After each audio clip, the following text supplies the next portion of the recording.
She said, "I don't deserve this date." His reply shocked her. The first time Emma saw him, she wasn't expecting a date. She was expecting embarrassment. She had been running late, hair half-tied, makeup smeared from a rainstorm, and she knew she didn't look her best. Yet there he was, standing under the cafe's glowing neon sign, holding 2 steaming cups of coffee with a smile that felt like sunlight cutting through a cloudy day. I'm sorry," she stammered. "I don't deserve this date. You've probably been waiting forever, and I look a mess." He laughed, but it wasn't the chuckle that brushed off her words. It was gentle, sincere, carrying no judgment. "Emma," he said, handing her a cup, "I don't think anyone deserves a date. We just show up. That's enough." She blinked, unsure if she'd heard him correctly. Most people would have left or at least looked annoyed. But here he was, calm, patient, treating her with a kindness that made her heart stutter. They walked inside and settled into a quiet corner. Conversation flowed effortlessly as if they had shared 100 coffees before. Emma started to relax, but the voice in her head kept whispering, "You're not good enough. You're too messy, too ordinary, too broken." At some point, she couldn't hold it in. I've had a rough few months," she confessed, her voice barely above a whisper. "I lost my job, my cat got sick, and honestly, I've been feeling like maybe I'm not, I don't know, worthy of simple happiness." He reached across the table, resting his hand lightly over hers. "Emma, listen. Life doesn't give us tickets for happiness because we've been perfect. It gives us moments like this one because someone wants to share them with us. You don't have to earn it. You just have to accept it." Her eyes welled up.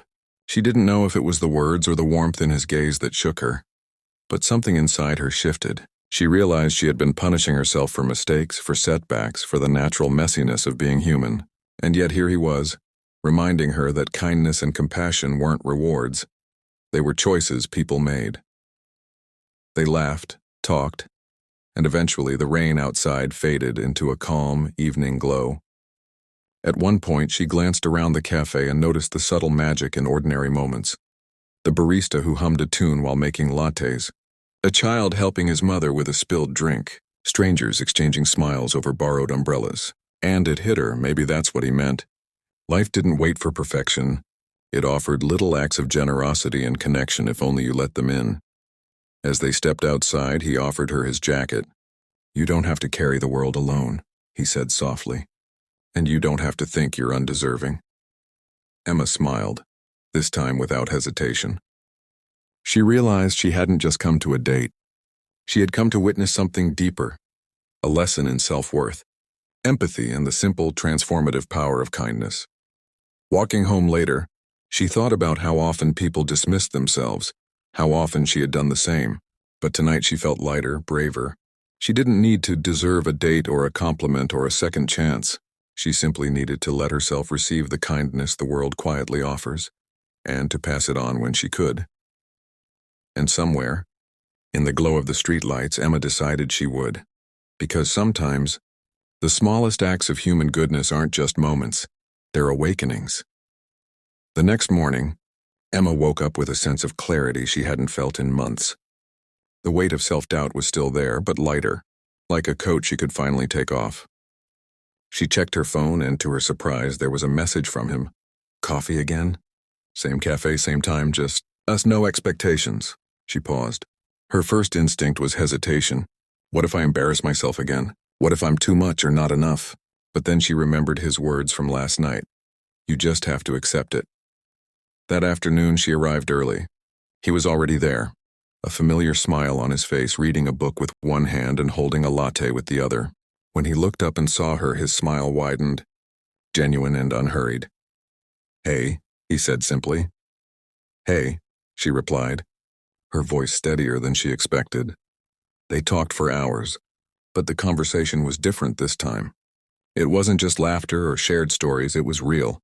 Emma found herself opening up about dreams she had abandoned, about fears she had buried. And he listened, not just with his ears, but with his presence, as if her words mattered in the universe. At one point he said, "You know, everyone has scars. Everyone has moments where they feel unworthy. But sometimes those scars are proof of survival, and survival is beautiful." Emma felt tears prick at the corners of her eyes. She realized that for the first time in a long time, someone was seeing her whole self, not just the polished version she thought the world wanted. And that act of simple acknowledgement, it was revolutionary. The evening ended with them walking through the quiet streets, the city lights reflecting on wet pavement. She glanced at him, heart swelling with gratitude and newfound courage. You really changed how I see things," she admitted. He shrugged, modest. "I didn't change anything, you did. You just needed to let someone remind you that being human isn't a flaw, it's a gift." Emma laughed softly, a sound of relief and joy. She thought about all the people who might feel undeserving, overlooked or broken. And she knew in that moment that acts of kindness, no matter how small, ripple farther than anyone realizes. Weeks later, Emma started a small project, a local group where people could meet, share stories and support one another through life's messy moments.